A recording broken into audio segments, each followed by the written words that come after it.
Video देखने वालों को नमस्कार। बात करेंगे आज की इनरवेयर कंपनीज जो हैं उनके शेयर के भाव जो है इतने ज़्यादा क्यों गिरे हैं। तो अगर मैं इनरवेयर कंपनीज को लूँ, जैसे कि डॉलर इंडस्ट्रीज़ को लूँ, लक्स इंडस्ट्रीज़ को लूँ, पेज इंडस्ट्रीज़ को लूँ, रूपा को लूँ, तो सबके शेयर के प्राइस जो है 50% तक जो है गिरे हैं, कुछ के उससे भी ज़्यादा गिरे हैं पिछले साल भर में। तो ऐसा क्यों हुआ है उसको हम समझने की कोशिश करते हैं। तो पहले जो है मैं इन कंपनीज के ज़रा नंबर्स लेता हूँ, उन पे ध्यान देते हैं, उससे आप समझ जाएंगे कि क्या हो रहा है। तो डॉलर इंडस्ट्रीज़ का जैसे मैं अगर नंबर्स लूँ तो यहाँ पर आप देखिए जून 2021 वाले क्वार्टर में इनके 17% के ऑपरेटिंग प्रॉफिट मार्जिन हुआ करते थे, 15 हुआ करते थे, 16 हुआ करते, मतलब कि 15 से 17 के बीच में हुआ करते थे इनके profit margin, operating profit margin. अब अगर हम पिछले 3 क्वार्टर में देखें कि क्या हुआ है, तो आप देखिए ये गिर के 10 पे आ गया जून क्वार्टर में, फिर गिर के 8 पर आ गया सितंबर क्वार्टर में, और इस क्वार्टर में जो है 6.8% पे आ गया है। तो यहाँ क्या हुआ है, इनके प्रॉफिट मार्जिन्स जो है वो ड्रॉप हुए हैं, और कितने ड्रॉप हुए हैं, 50% से भी ज़्यादा। तो जहाँ 16-17% पे होते थे वहाँ अब जो है 6% पे आ गए हैं। इसलिए क्या हो रहा है, शेयर का भाव भी गिर रहा है, क्योंकि कंपनी का परफॉर्मेंस प्रॉफिट मार्जिन जो है वो ड्रॉप हुए हैं। अब मैं दूसरी कंपनी लेता हूँ लक्स इंडस्ट्रीज, 11 और a.m. उसको समझते हैं कि उसके केस में क्या है। लक्स इंडस्ट्रीज को लूँ अगर मैं, तो इसके जो ऑपरेटिंग प्रॉफिट मार्जिन्स है वो 20 से 22% तक हुआ करते थे पिछले साल तक, 2020 में, 21 में। अब अगर मैं देखूँ तो क्या हुआ है, ये 19% हुआ, फिर 13 हुआ, फिर 10 हुआ, और अब 8 हो गया है। तो लक्स के केस में भी हम क्या देख सकते हैं कि एक साल के अंदर इनके प्रॉफिट मार्जिन्स आधे से ज़्यादा गिरे हैं। तो ये 22% से गिर के कहाँ पर आ गए हैं, ये 8% पे आ गए हैं। तो डॉलर में जो समस्या दिख रही थी हमें, वो समस्या हमें लक्स इंडस्ट्रीज़ में भी दिख रही थी। अब एक और कंपनी को देखते हैं, उसके क्या हाल है। तो हम एक और कंपनी लेते हैं रूपा, इसके क्या हाल है। तो इसमें भी अगर हम देखें, इनके प्रॉफिट मार्जिन्स कहाँ हुआ करते थे, 18-19% के आसपास हुआ करते थे। इधर भी डिक्लाइन आपको देखेगा, जून क्वार्टर में 8, फिर 10, और अब 6% पे। तो यहाँ भी आप देखेंगे 50% से ज़्यादा क्या हो रहा है, मार्जिन जो है, प्रॉफिट मार्जिन जो है वो कम हो रहे हैं, और साथ में प्रॉफिट भी जो है कम हो रहा है। तो ये सभी इनरवेयर कंपनीज में हो रहा है, सभी में हो रहा है। तीनों को हमने देख लिया। अब एक बहुत बड़ी कंपनी है पेज इंडस्ट्रीज, जिसका जॉकी करके प्रीमियम ब्रांड है। अब ये कंपनी जो है सिर्फ प्रीमियम प्रोडक्ट ही बेचती है, सस्ते वाले नहीं बेचती। इसको भी अगर हम देखें तो इसके प्रॉफिट मार्जिन बहुत स्ट्रांग हुआ करते थे, 24 से 22% के बीच में। यहाँ पर भी ड्रॉप हमको देखने को मिल रहा है 16% का।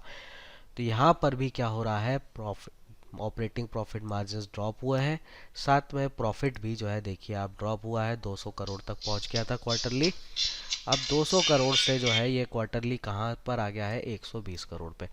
तो जॉकी जैसी बड़ी कंपनीज जो है उसको भी ये सब देखना पड़ रहा है, उसके प्रॉफिट मार्जिन्स भी जो है वो ड्रॉप हुए हैं। तो आप समझ गए होंगे कि शेयर का भाव गिरने का कारण क्या है। कारण क्या है कि इनके प्रॉफिट मार्जिन्स जो है वो ड्रॉप हुए हैं, इसलिए शेयर का प्राइस ड्रॉप हुआ है। अब ये पूरी चीज़ जो है पूरे सेक्टर में हो रही है, सब में हो रही है, कॉमन है।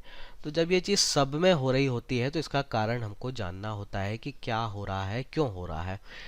तो प्रॉफिट मार्जिन्स क्यों ड्रॉप हो रहे हैं, पहले हम इनको समझते हैं कि इनका रॉ मटेरियल क्या है। तो ये कंपनियां जो है अंडरवेयर्स बनाती हैं, जिसमें मेनली कॉटन का यूज़ होता है। और पिछले साल जो है कॉटन के प्राइजेस जो है वो बहुत ज़्यादा बढ़ गए थे। तो कॉटन के प्राइस जो है डबल से भी ज़्यादा जो है वो बढ़ गए थे। तो आप इसको ऐसे समझिए कि कॉटन अगर 100 रुपये का मिलता था, तो क्या हो गया, ये 200 रुपये का मिलने लगा है, या 250 रुपये का मिलने लगा है। तो इतना महंगा कॉटन मिलने लगा है। तो अगर हम एक बिजनेसमैन के नज़रिए से देखें कि अगर किसी चीज़ का भाव 100 से बढ़ के 200 हो जाता है, तो क्या जो है कोई कंपनी अपने प्रोडक्ट का प्राइस इमीडिएटली डबल कर पाती है, या वो नहीं कर पाती। क्योंकि डबल इमीडिएटली कर दिया जाए प्राइस जो है, तो बिजनेस नहीं कर पाएंगे, एकदम से डिमांड में ड्रॉप आ जाएगा, और कई कॉम्पिटिटर्स भी होते हैं वो शायद ये ना करें, तो आपका बिजनेस जो है बहुत ज़्यादा ख़राब हो सकता है।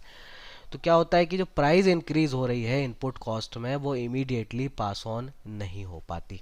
इसीलिए क्या होता है कि जब आपका इनपुट कॉस्ट बहुत ज़्यादा हाई हो जाता है और आप उसको पास नहीं कर पा रहे हैं तो आपका प्रॉफिट ड्रॉप होता है, प्रॉफिट मार्जिन्स ड्रॉप होते हैं, जो हम सारी कंपनियों में यहाँ होते हुए देख रहे हैं। फिर एक और चीज़ समझते हैं कि ये कब तक चलेगा, वो भी समझने वाली बात है।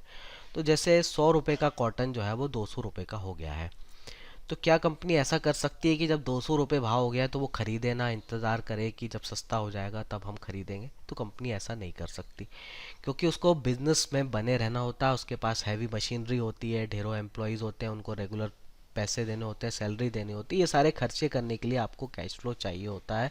तो आप अपने बिजनेस को बंद नहीं कर सकते। तो आपको जिस भी प्राइस पर आपको अपना रॉ मटेरियल मिल रहा होता है आप उसी प्राइस पर ख़रीदते हैं। तो ये इनरवेयर कंपनीज क्या कर रही थी, 100 का जो कॉटन है वो 200 में खरीद रही थी और इसके कारण इनका लॉस हो रहा था। अब ये लॉस कब तक चलेगा, तो ये भी सोचने वाली बात है, कब तक चलेगा। तो हुआ क्या था कि अगर हम मैं बात करूं तो कॉटन का प्राइस जो है जिसको हम कैंडी के में उसमें नापा जाता है, तो 1 लाख रुपए कैंडी तक जो है पहुंच गया था। अभी जो है कॉटन के प्राइसेस में काफ़ी ड्रॉप हुआ है, तो अभी ये 60,000 पर कैंडी के प्राइस पे आ गया है। तो प्राइस तो कॉटन का ड्रॉप हो गया है, काफ़ी ड्रॉप हो गया है, ऑलमोस्ट 40% ड्रॉप हो गया है, पर इन कंपनी के शेयर के प्राइस अभी भी गिरते जा रहे हैं, इनके नंबर्स जो है अभी भी ख़राब आ रहे हैं। तो ऐसा क्यों हो रहा है? ऐसा इसलिए हो रहा है क्योंकि ये कंपनीज महंगा कॉटन अभी भी होल्ड करे हुए हैं। तो कॉटन एक ऐसी चीज़ है जिसकी सप्लाई जो है हर महीने नहीं आती है, फ्रेश सप्लाई हर महीने नहीं आती। कॉटन जो है एक एग्रीकल्चर प्रोडक्ट है, तो जब कॉटन का सीज़न होता है, उसका हार्वेस्टिंग का सीज़न होता है, तब मार्केट में नया कॉटन आता है। तो आपको ऐसा प्रोडक्ट है जो पेरिशेबल है, तो आपको क्या करना पड़ता है कि जिस भी भाव पे मिल रहा है आप लेके उसको रखते हैं उस समय, ताकि आपका बिजनेस स्मूथली चलता रहे। तो ये सारी कंपनियों ने क्या करती हैं, आने वाले 2 क्वार्टर 3 क्वार्टर की ज़रूरत के हिसाब से जो है ये खरीद के एडवांस में रखती हैं। तो जो 200 रुपये पे इन्होंने जो ख़रीदा हुआ कॉटन है वो अभी भी यूज़ कर रहे हैं, और ये इनका जब तक ख़त्म नहीं होता, ये महंगा वाला इन्वेंट्री, इनका महंगा वाला रॉ मटेरियल ख़त्म नहीं होता, तब तक फ्रेश सस्ता वाला इनपुट जो है रॉ मटेरियल जो है वो नहीं आएगा। तो जब ये सस्ता वाला रॉ मटेरियल, सस्ता वाला कॉटन यूज़ करने लगेंगे तब क्या होगा, तब इनके प्रॉफिट मार्जिन्स इंप्रूव होने लगेंगे। तो हमको इनकी कंपनीज के मैनेजमेंट की कमेंट्री को ट्रैक करना है, और जब आपको ये सिग्नल मिले, जब वो ये कहें कि हमारा जो कॉस्टली रॉ मटेरियल है, कॉस्टली इन्वेंट्री है, वो ख़त्म हो जाएगी इस क्वार्टर में, इस पर्टिकुलर क्वार्टर में, उसके बाद से क्या होगा, यहाँ पे इनके मार्जिन्स जो है वो इम्प्रूव होंगे। और जब ये मार्जिन्स इम्प्रूव होने लगेंगे तो उसी प्रकार से शेयर का प्राइस भी जो है वो भी ऊपर की तरफ जाने लगेगा।